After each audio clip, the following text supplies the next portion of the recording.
আসসালামু আলাইকুম। HSC 26 batch তোমাদের প্রত্যাবর্তনের আশায় আমরা তোমাদের জন্য একটা প্রিমিয়াম ফ্রি কোর্স যে শুরু করেছি, তারই ধারাবাহিকতায় আজকে আমরা ঋতুবর্ণনের A to Z শিখব। আজকের ক্লাসে আমরা ঋতুবর্ণন এমনভাবে শিখব যাতে করে মধ্যযুগের এই কবিতা অনেকের কাছে নতুন মনে হলেও অনেকের কাছে এখানে কঠিন কঠিন শব্দ থাকলেও আমরা আজকের ক্লাসের শেষে এই সিদ্ধান্তে পৌঁছাতে পারবো যে ঋতুবর্ণন খুব সহজ এবং এখান থেকে যে প্রশ্ন আসবে সিকিউ বলো এবং এমসিকিউ বলো, তার বিস্তারিত আজকের ক্লাসে শেষ হবে। ঋতুবর্ণন খুব সহজে আজকের ক্লাসে আমরা পড়বো। তোমরা যারা ক্লাস করেছো এর আগে তারা তো মনে হয় বুঝতে পেরেছো যে আমরা প্রিমিয়াম ফ্রি কোর্স হলেও আমাদের পেইড ব্যাচের মতোই এখানে ক্লাস হয়।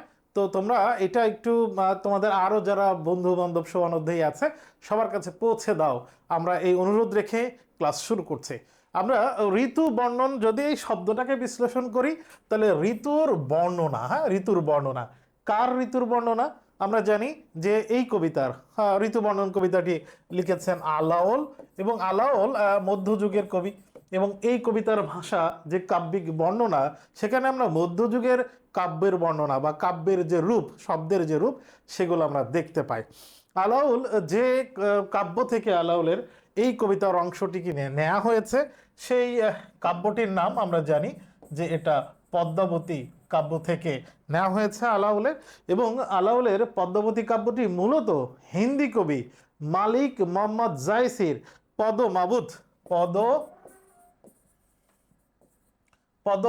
পদমাবুত অথবা পদমাবুত তও লেখে, সেখান থেকে নেওয়া হয়েছে এই কবিতাটি। সেই কবিতায় আমরা জানি যে পদ্মাবতী একজন নায়িকা চরিত্র এবং রত্নসেন, পদ্মাবতী এবং রত্নসেনের দৃষ্টিতে ঋতুর বর্ণনা এই কবিতায় উঠে এসেছে। মূলত পদ্মাবতী এবং রত্নসেনের দৃষ্টিতে ঋতুর বর্ণনা আমাদের সমাজের, আমাদের যুবকদের মধ্যে, তরুণদের মধ্যে সেই ঋতুর বর্ণনাটা তুলে ধরার চেষ্টা করা হয়েছে। আমরা কবিতায় আসলে পদ্মাবতী বা রত্নসেনকে পাবো না ঠিকই, কিন্তু এই কবিতায় যুবকদের দৃষ্টিতে প্রকৃতির রূপ বৈচিত্র্য, ঋতুর বর্ণনা কিভাবে মনের উপরে প্রভাব ফেলে সেটা এখানে তুলে ধরা হয়েছে। আমরা কবিতার শুরুতে একবারে চলে যাই। কবিতার বিভিন্ন ঋতুর যেহেতু বর্ণনা আছে, কবিতার শুরু হয়েছে বসন্ত ঋতুর বর্ণনা দিয়ে। আমরা তার মানে শুরুতে পাবো হচ্ছে বসন্তকাল। এই কবিতার শুরুতে আমরা পাবো বসন্তকালের বর্ণনা। এভাবে বসন্ত ঋতু, গ্রীষ্ম ঋতু, শীতের কিছুটা মানে এরকম ঋতুর বর্ণনা আমরা এখানে দেখতে পাবো। প্রথমে বসন্ত ঋতু নবীন পল্লব। যদি প্রশ্ন হয় ঋতু বর্ণন কবিতার শুরুতে কবি কোন ঋতুর বর্ণনা দিয়েছেন, সেটা হচ্ছে বসন্ত ঋতুর বর্ণনা দিয়েছেন। প্রথমে বসন্ত, তার মানে এখান থেকে আমরা দেখতে পাই যে প্রথমে যে বর্ণনাটা দেয়া হয়েছে সেটা হচ্ছে বসন্তের বর্ণনা। তাহলে এরকম যদি প্রশ্ন আসে প্রথম বর্ণনা কোনটি, সেটা হচ্ছে বসন্ত। বসন্তের বর্ণনাতে বলা হয়েছে নবীন পল্লব। এখন আমরা জানি যে বসন্ত ঋতুতে গাছে গাছে নতুন পাতা গজায়। তো গাছে গাছে নতুন পাতা গজাইকে এখানে কি বলা হয়েছে? এখানে বলা হয়েছে নবীন পল্লব। নবীন শব্দের অর্থ কি? নবীন শব্দের অর্থ হচ্ছে নতুন। নবীন শব্দের অর্থ নতুন, আর পল্লব শব্দের অর্থ হচ্ছে পাতা। নতুন পাতার আর একটা নাম আছে, নতুন পাতাকে আবার বলা হয় কিশলয়। নতুন পাতাকে আমরা আবার কিশলয় বলতে পারি। আমরা জানি যে বসন্ত ঋতুতে শীতকালের জ্বর শীত ঋতুকে অসুস্থ, প্রকৃতির অসুস্থতা থাকে যেন মনে হয় শীতকালে। সেই শীতকালকে উপেক্ষা করে পার হয়ে বসন্ত ঋতুতে হাড়ের মতো শক্ত ডাল ফেড়ে নতুন করে শাখা প্রশাখা, পাতা, ফুল গজায়। আমরা নিজেদের জীবন থেকে একটা জিনিস দেখতে পাই যে প্রকৃতির বর্ণনা বা প্রকৃতির পরিবর্তন আমাদের জীবনের বা মনের উপরেও কিন্তু বিশাল প্রভাব ফেলে। বসন্ত ঋতুতে আমরা দেখি যে শীত কেটে গেছে, এখন আড়ষ্টতা ভেঙে আমরা আবার নতুন উদ্যমে চারিদিকে পাখির কলরব শুনতে পাই, বেশি সবুজ আর সবুজ দেখতে পাই, মনে হয় যেন সবুজের আগুন জ্বলছে চারিদিকে। সেখানে আবার বিভিন্ন রঙিন ফুল গজায়। তার মানে বসন্ত প্রকৃতিতে মানুষের মনেরও একটা বৈচিত্র্য রূপ কিন্তু আমরা দেখি, আমাদের জীবনেও দেখি। সেই বর্ণনাই এখানে এসেছে। প্রথম বসন্ত ঋতু নবীন পল্লব, এবং এই বসন্ত ঋতুকে কবি আরেকটা নাম দিয়েছেন। এই বসন্ত ঋতুকে দেখো আবার বলা হয়েছে সুমাধব। বসন্ত ঋতুকে সুমাদব বলা হয়েছে কেন? সুমাদবটা কিভাবে আসলো? দুই পক্ষ আগে পাছে, আগে এবং পিছে দুই পক্ষ বলা হচ্ছে। এখন এই আগে এবং পিছে কে? আমরা দুই পক্ষের মধ্যে প্রথম পক্ষ হিসেবে পাই সেটা হচ্ছে শীতকাল। প্রথমে ধরি যদি শীতকাল, এবং দুই পক্ষের অপর পক্ষকে আমরা যদি ধরি যে অপর পক্ষটা হচ্ছে গ্রীষ্মকাল। তাহলে আমরা এখানে দেখতে পাই যে শীতকাল এবং গ্রীষ্মকাল এই দুই কালের মাঝখানে কি? এই দুই কালের মাঝখানেই তো বসন্তের অবস্থান। এই দুই কালের মাঝখানেই তো বসন্তের অবস্থান, এটা আমরা জানি। দুই পক্ষ আগে পাচ্ছে, সামনে এবং পিছনে দুই পক্ষ, দুইটা কাল, মধ্যে মানে মাঝে সুমাধব। এখানে সুমাধব মানে হচ্ছে সুন্দর বা উত্তম বসন্তকাল। উত্তম বসন্তকাল, তার মানে বসন্তকালকে এখানে উত্তম বলা হচ্ছে কাদের তুলনায়? শীত এবং গ্রীষ্মের তুলনায় উত্তম বলা হচ্ছে। সুমাধব উত্তম বসন্তকাল। মলয়া সমীর হইলা কামের পদাতি। মলয় একটা হচ্ছে মলয় পর্বত ভারতের দক্ষিণে, যেটাকে আমরা কেরালা রাজ্য বলি, ভারতের দক্ষিণে কেরালা রাজ্যে অবস্থিত মলয় পর্বত। এই মলয় পর্বত শব্দটা কেন নেওয়া হয়েছে? কারণ মলয় পর্বত ওই অঞ্চলে একটা বৃক্ষ হয়, একটা গাছ হয়, আমরা সবাই জানি, চন্দন বৃক্ষ। এবং চন্দনের সুবাস বা সুগন্ধি বৃক্ষ হিসেবে খুবই খ্যাতি রয়েছে। এবং এই চন্দন যেটা হয়, চন্দন বৃক্ষ থেকে পাওয়া চন্দন, এটা বেটে তারপরে মানুষ রূপ লাবণ্য বা সুগন্ধি হিসেবে ব্যবহার করে। তাই মলয়া সমীর, আমরা জানি যে সমীর শব্দের অর্থ হচ্ছে বায়ু বা বাতাস। মলয়া সমীর, তার মানে এই মলয় পর্বত ওই ভারতের দক্ষিণ কেরালা রাজ্যের ওই দক্ষিণের বাতাসকে বলা হচ্ছে সুগন্ধি মৃদু স্নিগ্ধ বাতাস। মলয়া সমীর হইলা মানে হলো কামের পদাতি। কামটা হচ্ছে কামদেব। আমরা জানি যে প্রেম বা কামনার দেবতা হচ্ছে কামদেব। প্রেমে মলয়া সমীর হইলা মানে হলো কামের পদাতি। পদাতিটা কি? পদাতি হচ্ছে পায়ে হেঁটে চলা সৈন্য। আমরা জানি যে যুদ্ধক্ষেত্রে বাহিনী থাকে কয়েক প্রকার, তার মধ্যে পায়ে হেঁটে যাওয়া সৈন্যকে বলা হয় পদাতিক বাহিনী। এখানে পদাতি শব্দটি মূলত মেসেঞ্জার, বার্তাবাহক মানে দূত, মেসেঞ্জার হয়েছে। কে হয়েছে মেসেঞ্জার? মলয়া সমীর। দক্ষিণ দিক থেকে আসা বাতাস, স্নিগ্ধ সুগন্ধ বাতাস মেসেঞ্জার হয়েছে, সংবাদ বাহক হয়েছে। কিসের? প্রেম বা কামনার দেবতার সংবাদ বাহক হয়েছে। তার মানে বসন্তকালে দক্ষিণ দিক থেকে এই সুগন্ধি বাতাস আমাদের মনকে আবেগে পরিপূর্ণ করে তোলে, যুবক মনে প্রেম বা কামনার অনুভূতি জাগ্রত করে। মুকলিত কইল তবে বৃক্ষ বনস্পতি। মুকলিত মানে প্রস্ফুটিত, এখানে পুরোপুরি প্রস্ফুটিত না, এখানে মুকলিত মানে বোঝানো হয়েছে আধা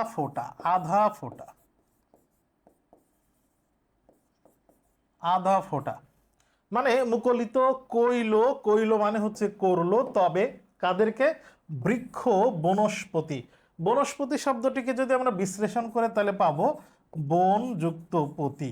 আমরা জানি বনস্পতির দুই ধরনের মিনিং আমরা অভিধানে ব্যবহারিকে পেয়ে থাকি। একটা হচ্ছে বনস্পতিকে বন বা পতি হলে বৃক্ষের বা বনের সব থেকে বড় বৃক্ষ, অশ্বত্থ বটবৃক্ষ, এগুলাকে বলতে পারি। আবার বনস্পতি শব্দ আমরা জানি যে ঔষধি গাছ, যে গাছে ফুল হয় না কিন্তু ফল হয়। কিন্তু বসন্তকালে ওই দক্ষিণ থেকে আসা বাতাস যে গাছে ফুল হয় না সে গাছেও ফুল ফোটাতে পারে। দেখো বলেছে মুকলিত কইল তবে, মুকলিত করলো তাকে। কাকে মুকলিত করলো? বৃক্ষ বনস্পতি, বনের বড় বৃক্ষকে, অশ্বত্থ বা বটবৃক্ষকে, ফুল হয় না কিন্তু ফল হয় এরকম ঔষধি বৃক্ষকেও মুকলিত করলো, ফুলে সেখানেও ফুল ফোটালো। কুসুমিত কিংসুক সঘন বনলাল। বসন্তের বর্ণনায় সব থেকে উল্লেখযোগ্য যে বর্ণনাটা আমরা জানি যে বসন্তে পলাশ ফুল ফোটে। কিংসুক শব্দের অর্থ হচ্ছে পলাশ ফুল। কুসুমিত, কুসুম থেকে আসছে, কুসুমিত শব্দটা কোত্থেকে আসছে আমরা জানি যে কুসুমিতের মূল শব্দ কি কুসুম। তাহলে কুসুমিত মানে কি ফুলে ভরা, ফুলেল।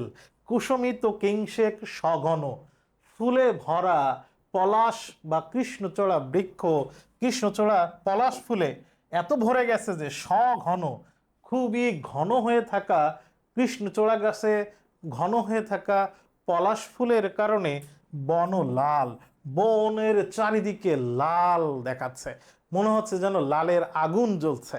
তার মানে ফুলে ফলে ফুলে ভরে থাকা পলাশ ফুল এত ঘন হয়ে গেছে যে ওই গাছের পাতা বা অন্য কিছুকে ছাড়িয়ে পুরা বনে লাল হয়ে আছে। পুষ্পিত আমরা দেখেছি, কুসুমিত মানে কুসুম দ্বারা, কুসুম মানে ফুল, ফুলেল ফুলে শোভিত মানে ফুলে ভরা। ঠিক সেরকম পুষ্পিত মানে পুষ্প দ্বারা, ফুলে দ্বারা ভরা। সুরঙ্গ, সুরঙ্গ মানে হচ্ছে সুঅঙ্গ, সুঅঙ্গ মানে হচ্ছে সুন্দর শোভা পাচ্ছে এরকম, সুন্দর শোভা আছে এরকম। ফুলে ভরা শোভাময় মল্লী, মল্লী মানে হচ্ছে বেল ফুল বা বেলি ফুল, মল্লী মানে বেল ফুল বা বেলি ফুল। আর লবঙ্গ হচ্ছে, আমরা লবঙ্গকে তো মশলা বলি, তো লবঙ্গ এটাও তো এক ধরনের ফুল। এবং গুলাল শব্দের অর্থ হচ্ছে আবির। আবির মানে কি? আবির মানে হচ্ছে লাল, আবির মানে আবির হচ্ছে লাল। তার মানে আমরা দেখছি যে ফুলে ভরা সুন্দর শোভা তৈরি করেছে বেলি ফুল এবং লবঙ্গ, এই ফুলে সেটা লাল হয়ে আছে, আবির হয়ে আছে। তার মানে প্রকৃতির বর্ণনায় এখানে আমরা যে লাল রঙের বা বসন্তে যে কৃষ্ণচূড়া ফুল, বসন্তে যে আমরা বিভিন্ন রকম লাল বা রঙিন ফুল দেখি, সেই ফুলগুলোর বর্ণনা নিয়ে এসে বসন্তের রূপবৈচিত্র্য প্রকাশিত হয়েছে এই চরণে। এরপরে আমরা দেখতে পাচ্ছি ভ্রমরের ঝংকার কোকিল কলরব। দেখো ভ্রমরের ঝংকার, এই ভ্রমরের ঝংকার আর কোকিলের কলরব, এই কোকিলের কলরব এই দুটো খুবই কমন, বসন্তকালে এই দুইটা কিন্তু খুবই কমন। ভ্রমরের ঝংকার, কোকিল কলরব। ভ্রমরের গুঞ্জন, ভ্রমরের ঝংকার বলতে এখানে ভ্রমরের গুঞ্জন বলেছে। কোকিলের কলরব মানে কোকিলের কুহুটান, কোকিলের সুমিষ্ট সুর। শুনিতে যুবক, এটা শুনে যুবক মনে, শুনিতে যুবক মনে জাগে অনুভব। তার মানে বসন্তের ভ্রমরের গুঞ্জন এবং কোকিলের সুমিষ্ট গান শুনে যুবক মনে অনুভব জাগে, যুবক মনে আবেগ জাগ্রত হয়, যুবক মনে প্রেমের অনুভূতি জাগ্রত হয়। নানা পুষ্পমালা গলে বড় হরষিত। নানা পুষ্প মানে বিভিন্ন ধরনের ফুল, মালা গলে, বিভিন্ন ফুলের মালা গলে, গলায় পরে বড় হরষিত, হরষিত মানে হচ্ছে আনন্দিত। তার মানে যুবকের মন, তরুণের মন মূলত ওই যে পদ্মাবতী কাব্যের মূলত পদ্মসেন এবং পদ্মাবতী এবং রত্নসেনের মনে নানা রঙের মালা পরে তারা খুব হর্ষিত হয়েছে, আনন্দিত হয়েছে। তার মানে বসন্তের বিভিন্ন রকম ফুল এই সৌন্দর্যে আমাদের যুবক মনে আনন্দ কাজ করে। বিচিত্র বসন, বিচিত্র মানে আমরা জানি ভ্যারাইটিস, বিভিন্ন রকমের। বসন, বসন শব্দের অর্থ হচ্ছে পোশাক, বিভিন্ন পোশাক। অঙ্গে, অঙ্গে মানে হচ্ছে শরীরে বা দেহে। আমরা জানি যে শরীরে এই সময় মানুষ, প্রকৃতিতেও যেরকম রূপবৈচিত্র্য থাকে, মানুষের পোশাকেও এরকম বিভিন্ন সৌন্দর্য, বিভিন্ন বৈচিত্র্য দেখা যায়। বিচিত্র বসন অঙ্গে, শরীরের বিভিন্ন ধরনের পোশাক পরে চন্দন চর্চিত। চন্দন আমরা যে বললাম যে চন্দন বৃক্ষ, সুগন্ধ, চন্দন সুগন্ধ জাতীয় দ্রব্য বা বৃক্ষ, এটা চন্দন গাছ থেকে এসেছে। চর্চিত, চর্চিত মানে হচ্ছে লেপা, চন্দন বেটে লেপে দেওয়া হয়েছে। চর্চিত মানে লেপে রাখা, হ্যাঁ, লেপে দেয়া। তার মানে এখানে যে শব্দটি ব্যবহার করা হয়েছে, এখানে যে শব্দটি ব্যবহার করা হয়েছে চন্দন চর্চিত, তার মানে চন্দন বেটে লেপে তারা বিভিন্ন পোশাক পরেছে, চন্দন বেটে লেপে, সেটার আবার সৌন্দর্য বৃদ্ধির কাজ করেছে, সুগন্ধির কাজ করেছে। তার মানে এখানে যুবকের মনে, যুবক যুবতীর মনে বসন্ত ঋতুতে কি কি হয়, কি কি পরিবর্তন হয়, প্রকৃতিতে আমরা কি কি দেখি টোটাল। তার মানে প্রথম এবং দ্বিতীয় স্লাইডে আমরা বসন্তকালের বর্ণনা পেয়েছি। এবার আমরা চলে যাই পরবর্তীতে, বসন্তের পরে কোন ঋতু? বসন্তের পরে হচ্ছে গ্রীষ্ম ঋতু। এখন আমরা গ্রীষ্মকালের বর্ণনা পড়ব। গ্রীষ্মকালের বর্ণনা পড়বো। গ্রীষ্মকালে কি বলেছে? কবি বলেছে নিদাগ সময়ে। নিদাগ সময়ে, এখানে সময় মানে সময়ে, নিদাগ মানে হচ্ছে গ্রীষ্মের দুপুর। গ্রীষ্মের দুপুর, নিদাগ হচ্ছে গ্রীষ্মের দুপুর বা গ্রীষ্ম বোঝায়, হ্যাঁ, গ্রীষ্মের দুপুর বোঝায়। নিদাগ সময়ে অতি প্রচণ্ড তপন। দেখো, তপন শব্দের অর্থ আমরা জানি, আমরা সমর্থক শব্দ যখন পড়ছি সূর্য। তপন শব্দের আরো কি বলা যায়? তপনকে বলা যায় সবিতা। খুবই কমন আমরা জানি তপন মানে হচ্ছে রবি। নিদাগ সময়ে মানে গ্রীষ্মকালে এসে অতি প্রচণ্ড তপন। দেখো, দুইটা বিশেষণ ব্যবহার করছে এখানে, প্রচণ্ড বলছে আবার অতি বলছে। সূর্যের তাপ গ্রীষ্মকালে এত বেশি যে খুব প্রচণ্ড শক্তিশালী থাকে, খুবই তীব্রতা থাকে সূর্যের। এই ঘটনার কারণে কি হয়? রৌদ্র ত্রাসে, রোদ তখন ভয় পায়। গ্রীষ্মের দুপুরবেলা রোদ ভয় পায়, রৌদ্র ত্রাসে, সরি, রৌদ্রের ভয়ে। রৌদ্র ত্রাসে মানে হচ্ছে রোদের ভয়। রোদ ভয় পায় না, রোদের ভয়। রোদের ভয়, রৌদ্র ত্রাসে, রোদের ভয়ে। রহে, রহে মানে কি? থাকে, ছায়া। রোদের ভয়ে ছায়া কোথায় থাকে? চরণে। চরণে মানে কি? পায়ের কাছে। শরণ, শরণ শব্দের অর্থটাই, শরণ শব্দটা আছে এই শরণ থেকে। এই শরণ মানে হচ্ছে আশ্রয়। তার মানে আমরা দেখতে পাই দুপুরবেলা, গ্রীষ্মের দুপুরবেলা যখন মাথার উপরে সূর্য থাকে তখন কোনো গাছ বা কোনো কিছুর ছায়া দেখা যায় না। ইভেন আমি যদি সূর্যের নিচে দাঁড়িয়ে থাকি, আমার ছায়াটাও পাশে আমরা দেখতে পারবো না, একবারে পায়ের কাছে ছোট হয়ে যায়। এজন্য বলেছে গ্রীষ্মের দুপুরে এত বেশি তাপ থাকে যে, এত প্রচণ্ড তাপ যে থাকে, রোদের ভয়ে ছায়া পায়ের কাছে এসে আশ্রয় নেয়।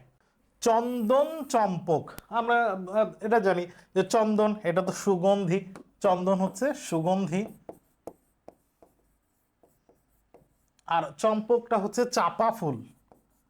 হ্যাঁ, চাপা ফুল। তাহলে চন্দন চম্পক মানে সুগন্ধি, চাপা ফুল, মাল্য মানে মালা, মলয়া পবন।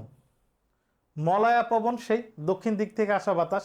দক্ষিণ থেকে আসা বাতাসে যেন সুগন্ধি চাপা ফুলের মালা দুলছে, দক্ষিণ থেকে আসা সেই সুগন্ধি বাতাসে। সতত দম্পতি, সতত শব্দের অর্থ হচ্ছে সর্বদা। সতত দম্পতি, সবসময় দম্পতি সঙ্গে, সবসময় দম্পতিদের সাথে, যুবক যুবতীর সাথে। ব্যাপিত মদন, মদন হচ্ছে কামদেব, ওই যে কামন, কামনা বা প্রেমের দেবতা কামদেব। তো কি বলেছে? সতত দম্পতির সঙ্গে, সবসময় দম্পতিদের সাথে ব্যাপিত মদন, কামদেব বা প্রেমের দেবতা ব্যাপিত হয়ে থাকে, তাদের ভিতরে বিরাজ করে, তাদেরকে ঘিরে রাখে, তাদের পাশে সব সময় থাকে। এর মানে সবসময় যুবক যুবতীর মনে, সবসময় যুবক যুবতীর মনে প্রেম বা আবেগ, এই অনুভূতি কাজ করে। বর্ষায় গ্রীষ্মকালের প্রকৃতির বর্ণনার মধ্যেও যুবক যুবতীর মনে প্রেমের উদয় হয়, প্রেমের ভাবোদয় ঘটে। এরপরে আমরা যাব, এখন যে বর্ণনা সেটা হচ্ছে বর্ষাকাল। বর্ষাকালে চলে আসি। বর্ষাকালে কি ঘটেছে? বর্ষাকাল সম্পর্কে বলেছে পাবন সময়। এই পাবন শব্দটি এসেছে প্লাবন থেকে। প্লাবন অতিরিক্ত পানি, বন্যা।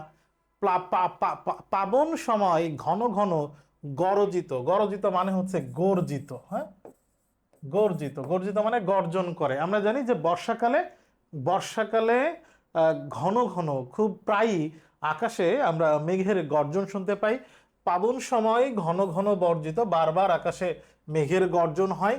নির্ভয়ে বরিশে, নির্ভয়ে মানে ভয়হীনভাবে, কোনো বাধাহীন মানে কোনো বাধা ছাড়া, কোন আড়ষ্টতা ছাড়া, কোনো প্রতিবন্ধকতা ছাড়া, বরিশে মানে বর্ষা হয়, বর্ষণ করে জল। চৌদিকে, চৌদিকে মানে হচ্ছে চারিদিকে, চারিদিকে। আর পূরিত মানে হচ্ছে পরিপূর্ণ, ভরপুর। বর্ষাকালে ঘন ঘন আকাশে মেঘের গর্জন শোনা যায় এবং বর্ষা কোনো ভয়হীনভাবে একটানা, একদিন সারাদিন, 2 দিন 3 দিন একটানা বর্ষা হয়। এই যে প্রকৃতির বর্ষণ, এটাকে বলা হচ্ছে যে বর্ষা কোনো ভয় ছাড়া একটানা বর্ষা হতে থাকে, পানি পড়তে থাকে এবং চারদিকে পূরিত, চারদিকে বৃষ্টিতে বা বৃষ্টির পানিতে ভরে যায়। ঘোর শব্দে, এই বর্ষার ঘোর শব্দে বারবার যে বর্ষণ হচ্ছে, এই বর্ষার ঘোর শব্দে কৈলাস, কৈলাস হচ্ছে শিবের শিবের বাসস্থান,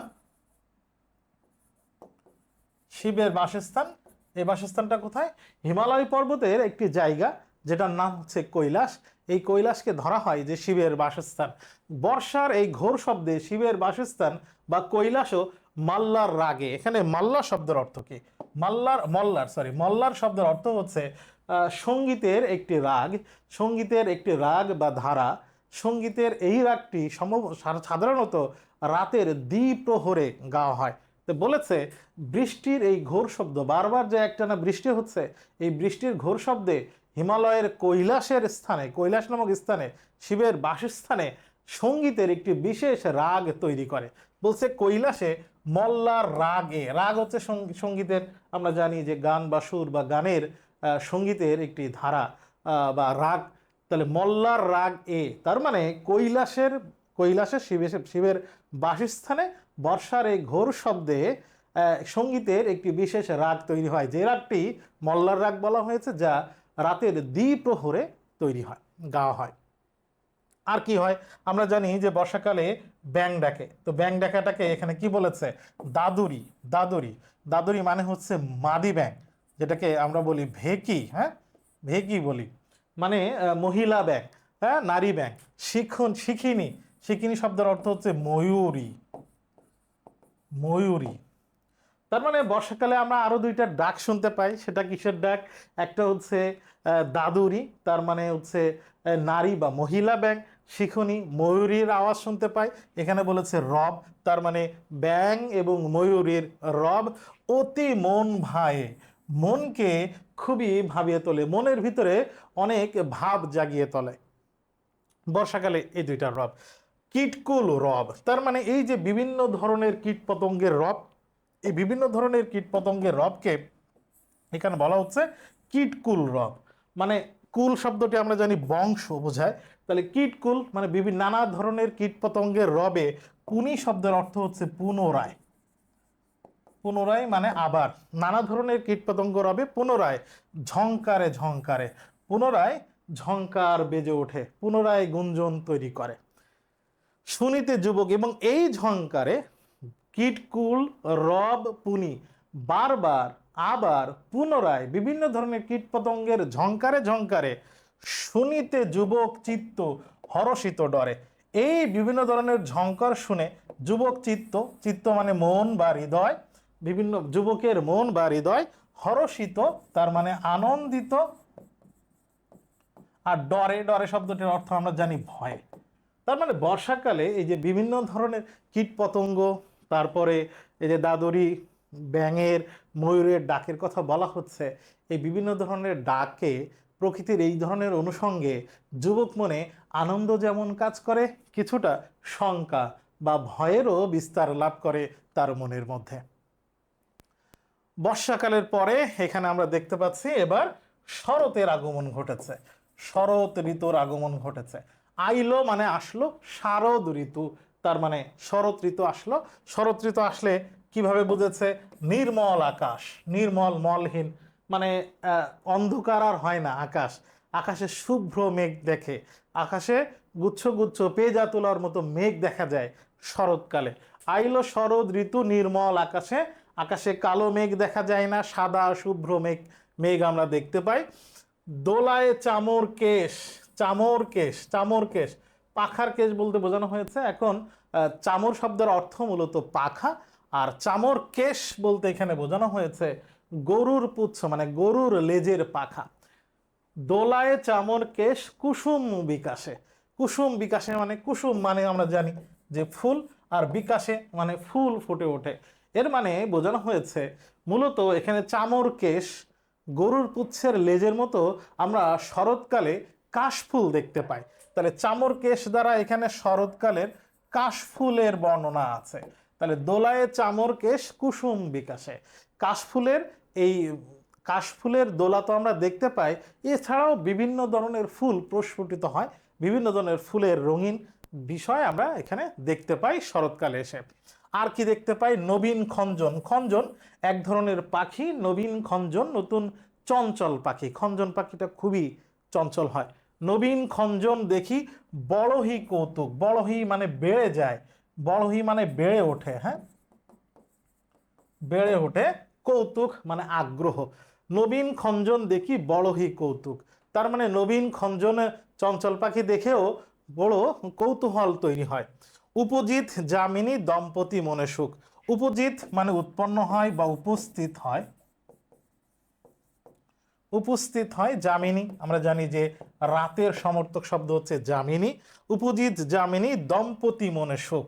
নতুন চঞ্চল পাখি কৌতুক তৈরি করে, মনের ভিতরে কৌতূহল বা আগ্রহ তৈরি করে, এবং রাত যখন, শরতের রাত যখন উপস্থিত হয় তখন দম্পতি মনে সুখ কাজ করে। এবার প্রবেশে হেমন্ত ঋতু শীত হতে যায়, এবং সামান্য হেমন্ত ঋতুর বর্ণনা আমরা এখন পাবো। প্রবেশে হেমন্ত, যখন হেমন্ত ঋতুতে প্রকৃতি প্রবেশ করে শীত অতি যায়। আমরা জানি যে শীতকালের আগে হেমন্ত আসলে কিছুটা হালকা হালকা শীত পড়া শুরু করে। তাই বলছে প্রবেশে হেমন্ত ঋতু শীত অতি যায়। হেমন্ত ঋতুতে আসলে কিছুটাও শীত অনুভব হয়। পুষ্প তুল্য তাম্বুল অধিক সুখ হয়। পুষ্প তুল্য, তুল্য মানে তুলনা করা হয়েছে। তুলনা করা হয়েছে কাকে? তুলনা করা হয়েছে তাম্বুলকে। তাম্বুল মানে কি? পান বা পানের পাতা। তাম্বুল বা পানের পাতাকে কার সাথে তুলনা করা হয়েছে? পুষ্প বা ফুলের সাথে তুলনা করা হয়েছে। ফুল যেরকম কোমল এবং নরম, ঠিক সেরকম পানের পাতাকেও ফুলের সাথে তুলনা করে অধিক সুখ হয়। এর মানে নর্মালি দেখবা পান খাওয়া, পান খাওয়া যাদের অভ্যাস আছে, বা পান খাওয়া এই কাজটা দুঃখ বা কষ্টের সময় কিন্তু মানুষ খায় না। বিড়ি সিগারেট যেরকম কষ্টের সাথে, কষ্টের জন্য খায় বা টেনশনে পড়লে খায়, যারা খায় অনেক সময় খায়, আবার চিন্তা করে তারা যে এতে তাদের নাকি টেনশন দূর হয়, কিন্তু এতে তো টেনশন বাড়ার কথা, কারণ সে তো বেশি অসুস্থ হয়। নর্মালি পান যারা খায় বা পান যখন খায় মনে সুখ থাকলেই কিন্তু পান খায়। তো বলছে হেমন্তকালে এসে হালকা হালকা শীতও পড়ে এবং মানুষ মনের সুখে, যুবক বা যুবতীরা মনের সুখে তখন কোমল নরম পাতা ফুলের মতো পান খায় বা পান গ্রহণ করে। শীতের তরাসে, তরাসে মানে, তরাসে মানে হচ্ছে ভয়ে, ভয়ে। এখানে মূল শব্দ কি? ত্রাস। হ্যাঁ, ত্রাসে, মূল শব্দ হচ্ছে ত্রাসে। শীতের তরাসে মানে শীতের ভয়ে। রবি, রবি শব্দের অর্থ কি? একটু আগে দেখেছি, সূর্য। তুরিতে মানে খুব দ্রুত। লুকায় তার মানে লুকায়। আমরা জানি যে শীতকালে দিন ছোট হয়। শীতকালের এই দিন ছোটকে কবি বলেছেন সূর্য তাড়াতাড়ি ডুবে যায়। তার মানে শীতের ভয়ে সূর্য তাড়াতাড়ি ডুবে যায়, দিন ছোট হয়ে যায়। অতি দীর্ঘ সুখ নিশি পলকে পোহায়। অতি দীর্ঘ সুখ নিশি পলকে পোহায়। তার মানে আমরা যদি শীতকালে দেখি যে দিন ছোট কিন্তু রাত তো বড়, অতি দীর্ঘ সুখ নিশি, তার মানে অতি দীর্ঘ বড় রাতের সুখ পলকে পোহায়। পলকে মানে খুব দ্রুত, চোখের পলকে, in the twinkling of an eye পোহায়। যুবক যুবতীর কাছে রাত, শীতকালের রাত অনেক দীর্ঘ হলেও খুব দ্রুত শীতের রাতের এই আনন্দ শেষ হয়ে যায়। তাহলে শীতকাল গেল। পুষ্পসজ্জা ভেদ ভুলি বিচিত্র বসন। তাহলে এখানে পুষ্পসজ্জা বলতে কিন্তু বেড অফ রোজেস বোঝাই নাই। পুষ্পসজ্জা বলতে বোঝানো হয়েছে ফুলের সৌরভ, ফুলের সাজগোজ, বিভিন্ন ধরনের সাজগোজ বা বিভিন্ন ধরনের মানে যত রকম সৌন্দর্য বর্ধনের জন্য ফুলের যত সাজগোজ আছে সেগুলো বলা হয়েছে পুষ্পসজ্জা ভেদ। পুষ্পসজ্জা বাদ দিয়ে ভুলি বিচিত্র বসন, ভুলি মানে ভুলে গিয়ে, পুষ্পসজ্জা ভেদ ভুলি, বিভিন্ন ধরনের ফুলের সজ্জা, সাজসজ্জা, এটা ভুলে গিয়ে বিচিত্র বসন। শীতকালে আমরা জানি যে বিভিন্ন ধরনের পোশাক পরতে হয়, পোশাক পরতে হয় শীতকে নিবারণের জন্য। উড়ে ওরে এক হইলে শীত নিবারণ, এভাবে শীতকে নিবারণ করতে হয়। তার মানে শীতকালে, শীতকালে আসলে বিভিন্ন ধরনের পোশাক পরে, মানে ওই সেই সাজসজ্জা ভুলে গিয়ে বিভিন্ন ধরনের পোশাক পরে উড়ে ওরে এক হইলে শীত নিবারণ, এভাবেই আসলে শীত নিবারণ করতে হয়। কাফুর কস্তুরি চোয়া জাবুক, জাবক সৌরভ। জাবক শব্দের অর্থ হচ্ছে আলতা। কস্তুরি আমরা জানি যে মৃগ নাভি, মৃগ নাভি। চোয়া এক ধরনের গন্ধব, গন্ধব জাতীয় বা গন্ধব দ্রব্য, দ্রব্য। কাফুর শব্দটা আসছে কর্পূর থেকে, কর্পূর থেকে। তাহলে কর্পূর মৃগনাভি, আমরা জানি হরিণের নাভি থেকে উৎপন্ন এক ধরনের মানে এক ধরনের চুল, এখান থেকে আবার কিন্তু সুন্দর সুগন্ধ বের করে। সে তৎকালীন সময় যারা দামি বা উচ্চ শ্রেণীর লোক যারা, তারা এই সুগন্ধ ব্যবহার করত। তার মানে এখানে কর্পূর, মৃগনাভি বা কস্তুরী, গন্ধদ্রব্য, চোয়া এবং আলতার ব্যবহার করা হয়েছে, সৌরভ। তার মানে এখানে সব সুগন্ধি দ্রব্য এবং সৌন্দর্য বৃদ্ধির সৌন্দর্য বৃদ্ধি মানে বর্ধনের আলতার, সৌরভের কথা ব্যবহার করা হয়েছে।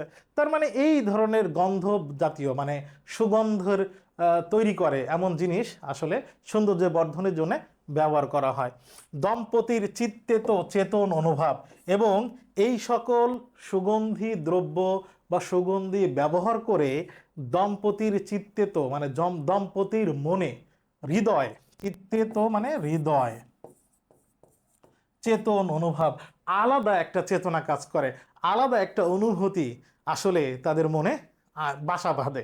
এখানে মূল কথার ভিতর, মূল কথায় শেষে এসে কিন্তু আমরা এখানে শীতকালের বর্ণনা পেয়েছি। মানে বসন্ত দিয়ে শুরু হয়েছে, শীতে এসে শেষ হয়েছে। এইটাই ছিল ঋতুবর্ণন, ঋতুবর্ণনের মূল ব্যাখ্যা। আমরা এখন গুরুত্বপূর্ণ কিছু এমসিকিউ সলভ করব, যে এমসিকিউ আমাদের বোর্ড পরীক্ষার জন্য খুব গুরুত্বপূর্ণ। আলাউল কোন কাব্য রচনা করেন? গীতাঞ্জলি, পদ্মাবতী, পুনশ্চ। আমরা জানি যে আমরা পদ্মাবতী নিয়ে আলোচনা করছি। হবে পদ্মাবতী কি ধরনের রচনা? পদ্মাবতী একটা কবিতা, কাব্য। পদ্মাবতী একটা কাব্য, কিন্তু সেই কাব্যকে বলা হয়েছে সঙ্গীত বিষয়ক কাব্য। ঋতুবর্ণন কবিতায় বসন্ত ঋতুর কেমন পল্লবের কথা বলা হয়েছে? শুরুতে আমরা বলেছি বসন্ত ঋতুর নবীন পল্লব, নবীন পল্লব, নতুন পাতা, বসন্তের নতুন পাতা সম্পর্কে বলেছে। মলয়াসমীর কিসের পদাতি? দক্ষিণ থেকে মলয়াসমীর, তার মানে দক্ষিণা বাতাস, দক্ষিণা সুগন্ধি বাতাস। কিসের পদাতি? কিসের মেসেঞ্জার? কিসের দূত? আমরা জানি যে কামের দূত। ঋতুবর্ণন কবিতায় কুসুমিত কিংশুক সঘন কি রঙের? এই যে কুসুমিত কিংশুক, পলাশ ফুল খুব ঘন হয়েছে, কি রং? লাল রং। পলাশ বা কৃষ্ণচূড়া ফুল লাল রঙের হয়। ঋতুবর্ণন কবিতায় ভ্রমর কি করে? ভ্রমর কি গর্জন করে? ভ্রমর কি কলরব করে? ভ্রমর কি উড়ে বেড়ায়? না, ভ্রমর ঝংকার বলেছে। ভ্রমরের গুঞ্জনকে এখানে ঝংকার হিসেবে ব্যবহার করা হয়েছে। ভ্রমরের ঝংকার, কোকিলের কলরব শুনে কার মনে অনুভব জানে? শিশু মনে অনুভব জাগে, বৃদ্ধের মনে, কিশোর মনে, না যুব মনে? এটা খুবই সহজ একটা প্রশ্ন।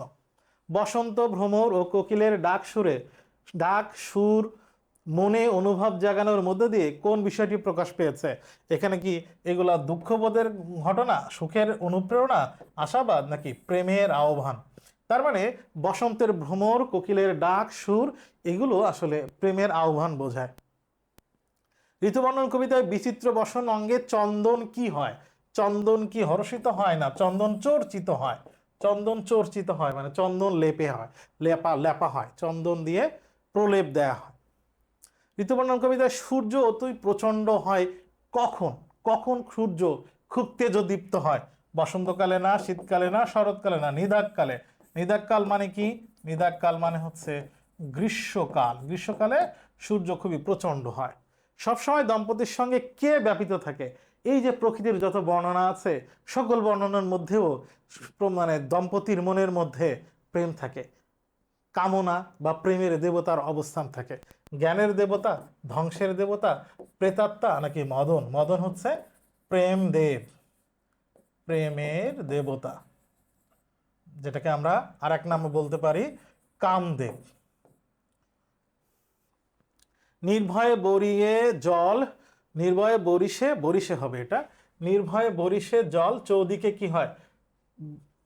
মানে বর্ষার বৃষ্টি নির্ভয়ে বইতে বইতে চারিদিকে কি করে? চারিদিকে হর্ষিত হয়, চর্চিত হয়, ব্যাপিত হয়, না পূরিত হয়? তার মানে কি? পূর্ণ হয়। পূর্ণ হয় মানে কি? ভরপুর হয়, চারদিকে একবারে ভরে যায়। ঋতুবর্ণন কবিতায় কোথায় ঘোর শব্দে মল্লার রাগ পায়?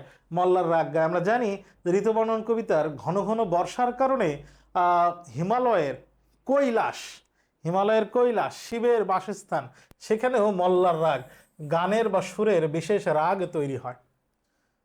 কীটকুল কিভাবে রব করে? ঋতুবর্ণন কবিতায় কীটকুলের রব সমস্ত কীট পতঙ্গের রবের কথা বলা হচ্ছে। সে কীট পতঙ্গ কি ভন ভন করে, ঢং ঢং করে, শন করে, নাকি ঝংকারে ঝংকারে? সকল কীট পতঙ্গের ঝংকারের কথা বলা হয়েছে।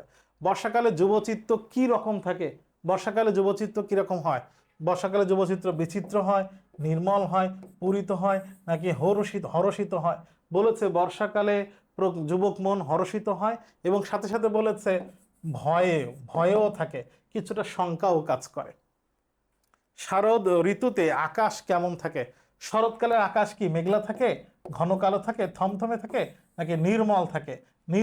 নির্মল শুভ্র সাদা মেঘ আমরা দেখতে পাই। নির্মল মানে কোনো ময়লা বা মেঘ দেখা যায় না। কুসুম বিকাশে কি দলে? কুসুম বিকাশের কি দলের কথা বলা হচ্ছে? আমি বলেছিলাম কাশফুলের কথা। কাশফুলকে ব্যাখ্যা করার জন্য এখানে বলা হয়েছে গরুর পুচ্ছে লেজের যে দোল, সেটার কথা বলা হয়েছে। সেটা কি তাহলে ঘন কেশ, পক্ষ কেশ, না ধবল কেশ? চামর কেশ। গরুর পুচ্ছে লেজের যে কেশ, সেটার কথা বলা হয়েছে। আমরা কাশফুল বলতে পারি।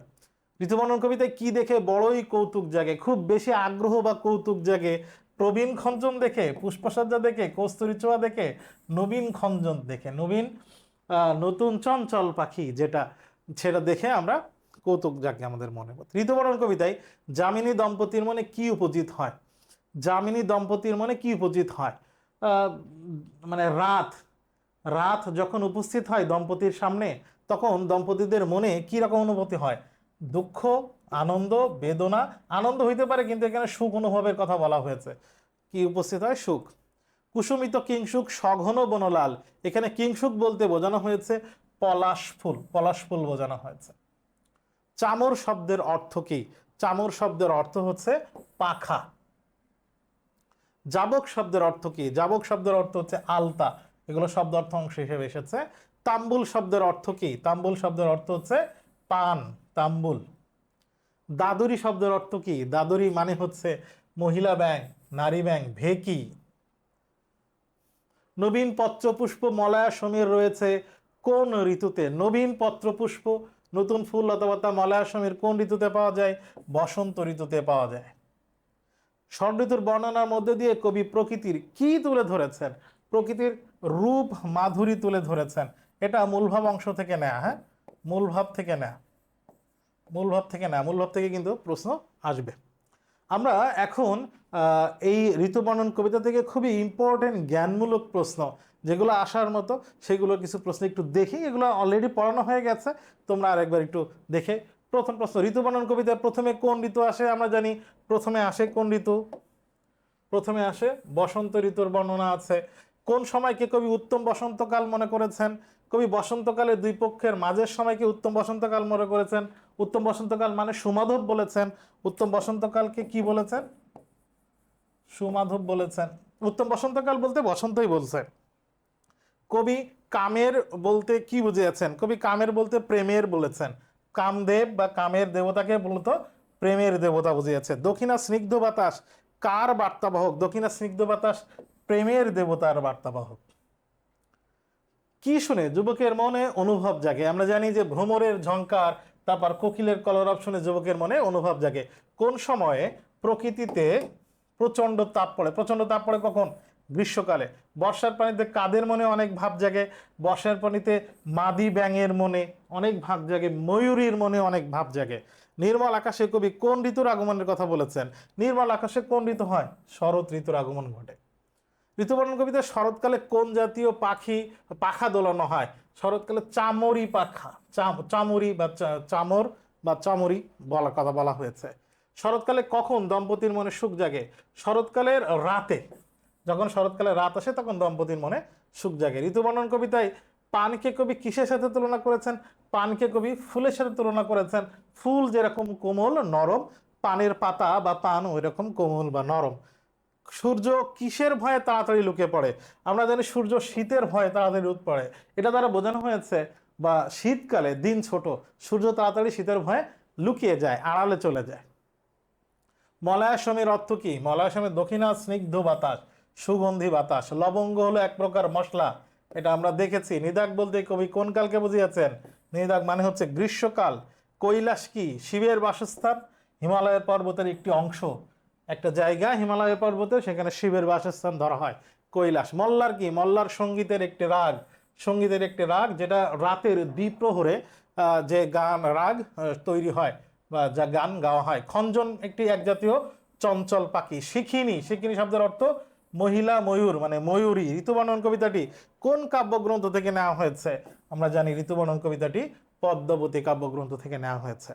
এতক্ষণ আমরা গুরুত্বপূর্ণ জ্ঞানমূলক দেখলাম এবং এই জ্ঞানমূলক থেকেই মূলত প্রশ্ন হবে। আর হচ্ছে কবি পরিচিতি, আলাউলের কবি পরিচিতি একটু পড়তে হবে। গুরুত্বপূর্ণ অনুধাবনমূলক প্রশ্ন, এখানে যতগুলো কবিতার ভিতর থেকে অনুধাবন আসতে পারে, ইম্পর্টেন্ট কিছু কবিতার লাইন এখানে আছে এবং এই সবগুলোরই ব্যাখ্যা বা বিশ্লেষণ শুরুতে করা হয়েছে। এখানে ইম্পর্টেন্ট এক জায়গায় লিখে দেওয়া হয়েছে, এগুলো তোমরা একটু লিখে প্র্যাকটিস করবা। এরপরে আমরা সিকিউ মানে গ এবং ঘ এর জন্য কোন টাইপের প্রশ্ন আসতে পারে ঋতুবর্ণন থেকে যদি আসে, এটার কিছু উল্লেখ দিয়ে আমরা একটু ব্যাখ্যা বিশ্লেষণ করব। আমরা প্রথমে দেখি আরম্ভিছে শীতকাল। প্রথমে যে বর্ণনাটা আমরা দেখছি, শীতকালে শুরু হয়েছে, নিহার জাল, কুয়াশার পানি পড়তে দেখা গেছে, শীর্ণ বৃক্ষ শাখা যত ফুল পত্রহীন। আমরা জানি যে শীতকালে শত ফুল পাতা ঝরে পড়ে, মৃতপ্রায় পৃথিবীর মুখের উপরে, মৃতপ্রায় পৃথিবী প্রায় মারা যায় এরকম অবস্থা, মানে শীতকালে একবার জ্বর জ্বর হয়ে থাকে, অসুস্থ হয়ে থাকে প্রকৃতি। বিষাদে প্রকৃতি মাতা, শুভ্র বাষ্প জলে গাথা। বিষাদে দুঃখ মানে প্রকৃতিতে মনে হয় দুঃখ কষ্ট চলতেছে। শুভ্র বাষ্প জলে গাথা, এখানে বরফ জল, বাষ্প জল বলতে কুয়াশার সাদা পানি এর কথা বলা হয়েছে। কুদ্ধটি বাসনখানি দেছেন টানিয়া, মানে প্রকৃতি যেন সব কিছু ছেড়ে ছুড়ে একবার দুঃখে কষ্টে পড়ে আছে। পশ্চিমে গিয়েছে রবি স্তব্ধ সন্ধ্যাকালে, পশ্চিম দিকে সূর্য ডুবে গেছে, সন্ধ্যাবেলা সব স্তব্ধ হয়ে আছে। এখানে শীতকালের প্রকৃতির বর্ণনা আছে। এখন প্রশ্ন হচ্ছে, উদ্দীপকের কবিতাংশের সাথে ঋতুবর্ণন কবিতার সাদৃশ্য তুলে ধরো। যদি সাদৃশ্য আসে, হ্যাঁ আমরা ঋতুবর্ণন কবিতাও শীতকালের বর্ণনা পেয়েছি, তাহলে শীতকালের বর্ণনার সাথে এটার সাদৃশ্য আমরা দেখতে পেয়েছি। উদ্দীপকের কবিতাংশে ঋতুবর্ণন কবিতার কিঞ্চিত ভাবগত মিল থাকলেও বৈসাদৃশ্যই বেশি। দেখো এখানে উদ্দীপকের যতগুলো বর্ণনা আছে সব হচ্ছে নেতিবাচক বিষয়, নেতিবাচক বিষয়। এখানে উদ্দীপকের নেতিবাচক বিষয় তুলে ধরা হয়েছে, কিন্তু কবিতায় শীতের বর্ণনা থাকলেও শীতের জর্জর রূপ, শীতের স্তমিত রূপ, শীতের ভেঙে পড়া রূপ, প্রকৃতিকে থামিয়ে দেওয়া রূপের বর্ণনা কিন্তু কবিতায় নাই। তার মানে এখানে আমরা যেটা বলেছে, ঋতুবর্ণন কবিতার কিঞ্চিত ভাবগত মিল আছে। হ্যাঁ, শীতকালের রূপের সাথে এখানে ওখানে শীতের মূল রূপের সাথে এখানে শীতের মূল রূপের মিল আছে, কিন্তু এখানে শীতের যে বিস্তারিত বর্ণনা, সেই বর্ণনায় থমকে যাওয়া প্রকৃতির কথা আছে, কিন্তু ঋতুবর্ণন কবিতার থমকে যাওয়া প্রকৃতির কথা নেই। ঋতুবর্ণন কবিতায় শীতের বর্ণনার মধ্যেও যুবক যুবতীর মনে যে প্রেম বা আনন্দ অনুভব হয়, সুখের অনুভব হয়, সুখ জাগ্রত হয়, কিন্তু এখানে প্রকৃতি একবার স্তব্ধ হয়ে থাকা, থেমে যাওয়া পৃথিবীর কথা আছে। এটাই হচ্ছে মূলত বৈসাদৃশ্য। বৈসাদৃশ্যটা বেশি, ভাবগত মিল আছে কিছুটা। শীতের আনন্দের বৈসাদৃশ্য, দেখো শীতের আনন্দের বৈসাদৃশ্য নিয়ে আমরা কি প্রশ্ন পেতে পারি? এই সব শীতের রাতে আমার হৃদয়ে মৃত্যু আসে, শীতের রাতে আমার হৃদয়ে মৃত্যু আছে। কবি বলছেন বাইরে হয়তো শিশির ঝরছে, কিংবা পাতা, কিংবা প্যাঁচার গান, সেও শিশিরের মতো, হলুদ পাতার মতো। এখানে যে কবিতার অংশ আছে, সে কবিতার অংশে শীতের বর্ণনা আছে, ঠিক আছে, কিন্তু কিন্তু বলেছে এখনো শীতের সময় আমার হৃদয়ে মৃত্যু আসে। হয়তো এমন কোনো জায়গার কবিতা যে সময় শীতের বর্ণনা কবি মনকে মানে বিষাদে ভরে পরিপূর্ণ করে তোলে, কবির মনে তার কষ্ট জাগ্রত করে। তাহলে এখানে একেবারে কিছুটা অমিল আছে। উদ্দীপকের ঋতুবর্ণন কবিতার শীত ঋতুর বৈসাদৃশ্য তুলে ধরো। আমরা ঋতুবর্ণন কবিতায় শীতের আগমনে, শীত যখন আমরা দেখেছি যে সূর্য ডুবে যাচ্ছে শীতের ভয় ত্রসে বলা হয়েছে, এবং শীতের রাত যখন উপস্থিত হয় যুবকের মনে সুখ কাজ করে। কিন্তু এখানে যে কবির কথা বলা হচ্ছে, কবির এখানকার মনের অবস্থা খুবই খারাপ। কবির মনে শীত আসলে মৃত্যু আসে, দুঃখ পায় কবি। এটা হচ্ছে মূলত বৈসাদৃশ্য। উদ্দীপকের কবিতাংশটি ঋতুবর্ণন কবিতার খণ্ডাংশ মাত্র। মন্তব্যটি বিশ্লেষণ করো। খণ্ডাংশ বিশ্লেষণের জন্য আমাদের কি করতে হবে? দেখো, শিশির ঝরছে কিংবা পাতা, প্যাঁচার গান, সেও শিশিরের মতো, হলুদ পাতার মতো। তার মানে এখানে প্রকৃতির যে বর্ণনা, শীতের প্রকৃতির যে বর্ণনা, প্রকৃতির বর্ণনা আর ঋতু বর্ণন প্রকৃতির বর্ণনার সাথে মিল আছে। তার মানে উদ্দীপকের প্রকৃতির বর্ণনা, শীতের আসলে শীতের যে প্রকৃতির বর্ণনা, ঋতু বর্ণন কবিতার শীতের প্রকৃতির বর্ণনা মিল আছে, কিন্তু শীতের প্রকৃতির যে প্রভাব মানুষের মনে, যুবক যুবতীর মনে শীতের প্রকৃতি যে প্রভাব ফেলে, সেই প্রভাবের একেবারে বৈপরীত্য, একেবারে বিপরীত। এখানে শীতের প্রভাবে, শীতের প্রকৃতির প্রভাবে একজন কবি বলেছে শীতের রাত আসে আমার হৃদয়ে যেন মৃত্যু আসে। তার মানে এখানে কবির জীবন থমকে যাচ্ছে, কবির আনন্দ অনুভূতি কাজ করছে না, কবির হৃদয় বিষাদে পরিপূর্ণ হচ্ছে।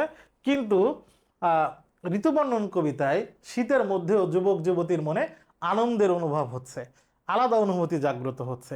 তো এই জন্যে এটা প্রকৃতির বর্ণনার ক্ষেত্রে মিল থাকতে পারে, শীতের বর্ণনার ক্ষেত্রে আর ঋতুবর্ণন কবিতার শীতের বর্ণনা বা আগমন এই জায়গায় মিল আছে, এই অল্প একটা খণ্ডের মিল আছে, কিন্তু বাকিটা কিন্তু মিল নাই। এবার আমার বর্ষাকালের প্রকৃতি দিয়ে দেখি উদ্দীপক কি হতে পারে। সারা রাত ধরে ঝিরঝির বৃষ্টি, সকালেও তার বিরাম নেই, রানায় বৃষ্টির মধ্যে ছাতা নিয়ে স্কুলের পথে রওনা হয়, যাওয়ার পথে রাস্তার পাশে ডোবায় দেখে অসংখ্য ব্যাঙ ঘ্যাঙু ঘ্যাঙু শব্দ হচ্ছে। এই যে বর্ষাকালের বর্ণনা, এটা তো ঋতুবর্ণন কবিতাও আছে। ডেকে চলছে অবিরাম একটানা, রানা মুগ্ধ হয়ে দাঁড়িয়ে দাঁড়িয়ে ব্যাঙের ডাক শুনে। তাহলে এই তো বিভিন্ন ধরনের কীট পতঙ্গের যে রব বা আওয়াজ, সেটা রানাকে আকৃষ্ট করছে, রানার কিন্তু ভালো লাগছে। তাহলে এখানে রানা ক্যারেক্টারের বর্ষাকালের যে অনুষঙ্গ, তার প্রতি আগ্রহ আছে। দেখো উদ্দীপকে ঋতুবর্ণন কবিতার কোন দিকটি প্রতিফলিত হয়েছে? হ্যাঁ, বর্ষাকালের বিভিন্ন কীটপতঙ্গের রব যেরকম মানে যুবক যুবতীর মনকে আনন্দময় করে তোলে, আবেগে পরিপূর্ণ করে তোলে, হরস কাজ করে, আনন্দ কাজ করে, ঠিক সেরকম রানারও এখানে আগ্রহ আমরা দেখতে পাচ্ছি। উদ্দীপকে ঋতুবর্ণন কবিতার মূল ভাবের প্রতিফলন ঘটেছে কি? তোমার মতামত দাও। হ্যাঁ, মূল ভাবের তো প্রতিফলন ঘটেছে, মূলভাবে তো প্রতিফলন ঘটেছে। বর্ষার প্রকৃতির অনুষঙ্গ, বিভিন্ন কীটপতঙ্গের কলরব মনকে যেরকম আনন্দে পরিপূর্ণ করে তোলে, এখানে রানার মধ্যেও এই যে রানা দাঁড়িয়ে মুগ্ধ হয়ে ব্যাঙের ডাক শুনতেছে, রানাকেও তো আকৃষ্ট করছে বর্ষায় এই বিভিন্ন কীট বা পতঙ্গের ডাক বা বিভিন্ন প্রাণীর ডাক। তাহলে এখানে বর্ষা প্রকৃতির সাথে মিল আছে। এবার শরৎকালের প্রকৃতি, শরৎকালের প্রকৃতি নিয়ে এখানে বর্ণনা আছে কার? বর্ণনা দেখো রাশেদ। রাশেদ শহরে থাকে, শহরে বড় বড় দালান কোঠার কারণে আকাশ দেখা যায় না। ছুটিতে গ্রামে গিয়ে আবার সে দেখে আকাশ ঝকঝকে পরিষ্কার, একবার পরিষ্কার আকাশ দেখতে পাচ্ছে। মাঝে মধ্যে সাদা মেঘের ভেলা, সাদা মেঘের ভেলা কখন? শরৎকালে। রাশেদ অবাক হয়ে আকাশ দেখে, ভাবে এই সুন্দর শুভ্র নীল আকাশ, সাদা নীল আকাশ শহরে থাকলে দেখার সৌভাগ্য হতো না, শহরে যদি থাকতো সে তাহলে দেখতে পাতো না। তাহলে এখানে তো শরৎকালের বর্ণনার সাথে ঋতুবর্ণন কবিতার শরৎকালের বর্ণনা মিল আছে। উদ্দীপকে ঋতুবর্ণন কবিতার যে দিকের প্রতিফলন ঘটেছে তা ব্যাখ্যা করো। হ্যাঁ, ঋতুবর্ণন কবিতার প্রকৃতির যে বর্ণনা আছে, শুভ্র আকাশ, হ্যাঁ শরতে, ঠিক সেটার বর্ণনা তো এখানে আছে। উদ্দীপকে ঋতুবর্ণন কবিতায় বর্ণিত প্রকৃতির সঙ্গে মানব মনের সম্পর্কের দিকটি উন্মোচিত হয়েছে কি? দেখো উদ্দীপকে মানে রাশেদ শহরে থাকে, শহরে তো এই প্রকৃতি সে দেখতে পায় না, তো গ্রামে গিয়ে সে শরতের আকাশ দেখে অভিভূত হয়েছে, তার মনে আলাদা একটা আবেগ কাজ করছে এবং সাথে সাথে বলছে আমি যদি শহরে থাকতাম তাহলে তো এটা দেখতে পারতাম না। তাহলে প্রকৃতি রাশেদের মনকে প্রভাবিত করেছে, আকৃষ্ট করেছে, এটা ঠিক আছে। বর্ণিত প্রকৃতির সঙ্গে মানব মনের সম্পর্কের দিকটি উন্মোচিত হয়েছে কি? হ্যাঁ হয়েছে। তো প্রকৃতি তো মানুষের মনকে আরো বড় করে, প্রকৃতি মানুষের মনকে প্রভাবিত করে। তাহলে ওখানেও আমরা দেখতে পেয়েছি শরৎকালের বর্ণনায় যুবক যুবতীর মনে আনন্দ বা সুখ কাজ করে, তাহলে প্রভাব ফেলেছে, তার মানে মানব মনের সম্পর্কের দিকটি উন্মোচিত হয়েছে, এটা সত্য। তোমার মতামত দাও। এবার আমরা বসন্ত ঋতু, প্রথমে যে বর্ণনা, দক্ষিণা বাতাস, প্রকৃতির অপরূপ সৌন্দর্য, মানব মনে প্রেম ভাব, এগুলো সবগুলো বসন্ত ঋতুতে আছে। দক্ষিণ থেকে আসা বাতাস, প্রকৃতির অপরূপ সৌন্দর্য আমরা দেখতে পাই, মানব মনের প্রেমের ভাব জাগ্রত হয় বসন্ত ঋতুতে। এবার প্রশ্ন দেখি, উদ্দীপকের ঋতুবর্ণন কবিতার কোন রীতির ইঙ্গিত পাওয়া যায়? দক্ষিণা বাতাস, প্রকৃতির অপরূপ সৌন্দর্য, মানব মনের প্রেম ভাব। এখন বসন্ত ঋতুর বর্ণনা তো আমরা পাই, এখানে মূলত উদ্দীপকটা ছিল, লেখা ছিল না বসন্ত ঋতু, প্রশ্ন ছিল এরকম, দক্ষিণা বাতাস, প্রকৃতির অপরূপ সৌন্দর্য, মানব মনের প্রেম ভাব। বসন্ত ঋতুর নাম কিন্তু লেখা ছিল না, তো আমরা এখানে বসন্ত ঋতুর প্রশ্ন হিসেবে আলাদা ভাগ করেছি। তো এখানে যে বিষয়টা সেটা হইতেছে এই ঘটনাগুলো ঋতুবর্ণন কবিতার কোন ঋতুর ইঙ্গিত দেয়? দক্ষিণ থেকে বাতাস আসবে, অপরূপ সৌন্দর্য দেখতে পাবা, মানব মনে প্রেম ভাব কাজ করবে। এইটা ঋতু বর্ণন কবিতার কোন ঋতুর কথা? সহজ কথা, এটা বসন্ত ঋতু। বসন্ত ঋতু বা বসন্তকাল। এখানে বসন্ত ঋতু লেখা আছে, কিন্তু এখানে উদ্দীপক দিয়ে প্রশ্ন যেটা এসেছে সেই বর্ণনা। এখন বসন্তের বর্ণনা আর এই বর্ণনা সেই। এবার আমরা একটু যাই গ্রীষ্ম ঋতুতে। এখানে আমরা লিখে দিয়েছি, মানে অর্থ দেখে বুঝবো। দারুণ অগ্নিবাণে রে, আগুন ঝরছে যেন, যেন সূর্যের তাপ মানে আগুন ঝরছে। হৃদয় তৃষা এখানে রে, হৃদয় তৃষ্ণা কাজ করে। রজনী নিদ্রাহীন, রাতে গরমে ঘুমানো যায় না। দীর্ঘ দগ্ধ দিন, সারা দিনে মনে হয় ঘামে একবারে তৃষ্ণায় মানে সিদ্ধ হয়ে গেছে। আরাম নাই সে জানে রে। তাহলে এটা কোন কাল? গ্রীষ্মকাল। শুষ্ক কানন শাখে, শাখায় আমরা শুষ্ক বাতাস দেখতে পাই। ক্লান্ত কপোত ডাকে, সেখানেও ক্লান্ত কপোত কপোত দেখছে, খুব কবুতর জাতীয় এক ধরনের পাখি। ক্লান্ত কপোত ডাকে করুণ কাতর গানেরে। কপোত পাখি, কপোত আসলে এই পাখিটা পজিটিভ ইতিবাচক দেয়, প্রেমের মানে মেসেজ দেয়। কিন্তু গ্রীষ্মকালে গিয়ে ওই কপোতও করুণ কাতর সুরে গান গাইতেছে। দেখো উদ্দীপকের ঋতুবর্ণন কবিতার কোন দিকটি ফুটে উঠেছে? একই কথা, গ্রীষ্মকাল। গ্রীষ্মকালের বর্ণনা আছে এখানে এই অংশে, এবং সেটার ব্যাখ্যা করতে হবে। গ্রীষ্মকালের বর্ণনার যে ব্যাখ্যা, সেই ব্যাখ্যাটা প্রকৃতির সঙ্গে মানব মনে রয়েছে গভীর সম্পর্ক। মন্তব্যটি উদ্দীপক ও ঋতু বর্ণন কবিতার আলোকে বিশ্লেষণ করো। হ্যাঁ ঠিক আছে, প্রকৃতি মানুষের মনের উপরে প্রভাব ফেলে। তো গ্রীষ্মকালের যে রূপ, সেই রূপটা মানুষের মনে প্রভাব ফেলছে। বলছে আরাম নেহে আর জানে রে, জানে কোনো আরাম পাইতেছি না। তাহলে গ্রীষ্মকালের প্রচণ্ড তাপ যেরকম মানুষের মনে প্রভাব ফেলে, ঠিক সেরকম ঋতুবর্ণন কবিতার যে গ্রীষ্মকালের বর্ণনা, সেটাও মানুষের মনে প্রভাব ফেলে। তবে ঋতুবর্ণন কবিতার গ্রীষ্মকালের বর্ণনা মানুষের মনে প্রভাব ফেলে, কিছু নেতিবাচক রূপ শুরুতে আছে, প্রচণ্ড তাপের কথা আছে, কিন্তু তারপরেও গ্রীষ্মকালেও কিন্তু মনের সুখ অনুভব বা মনের বিচিত্র রূপের বর্ণনা আছে। তাইলে সেটা এর মূল কথা হচ্ছে, এখানে প্রভাব ফেলে বলে প্রকৃতির বর্ণনা দিতে হবে। এই প্রকৃতির বর্ণনা আর ঋতুবর্ণন কবিতার প্রকৃতির বর্ণনা, এভাবে এই প্রশ্নটার ব্যাখ্যা করা যায়। আমাদের কিন্তু মূল কাজ হচ্ছে উদ্দীপক পড়ে ধরতে পারা, কোথায় কোন জায়গায় বোঝানো হচ্ছে সেটা ধরতে পারা। সেটা ধরতে পারলে আমরা পারবো। এই ছিল তোমাদের অনেকের কাছে হয়তো কিছুটা কঠিন সেই ঋতুবর্ণন কবিতার সহজ ব্যাখ্যা, এমসিকিউ এবং সিকিউ বিশ্লেষণ। ইনশাল্লাহ আগামী ক্লাসে তোমাদের সাথে আবার দেখা হচ্ছে অন্য কোনো কবিতা বা বাংলা দ্বিতীয়পত্রের কোনো একটা ক্লাসে। ততক্ষণ ধৈর্য ধরে আমাদের এই ক্লাসগুলো করতে থাকো। রুটিন না দিলেও যে অল্প সময় আছে, এই অল্প সময়ে তুমি যদি সিরিয়াসলি পড়াশোনা করো, তাহলে তোমার এতদিনের যতদূর তুমি আগাতে পেরেছিলে, হয়তো পরিশ্রম করলে আগামী এই 2 মাস বা 2 মাসের কমে তুমি অনেক দূর আগাইতে পারবা। এবং সিরিয়াসলি পড়াশোনা করলে নিশ্চিত তুমি একটা কাঙ্ক্ষিত তোমার একটা সুন্দর ভবিষ্যতের দিকে যেতে পারবা। সবাইকে অসংখ্য ধন্যবাদ। আসসালামু আলাইকুম।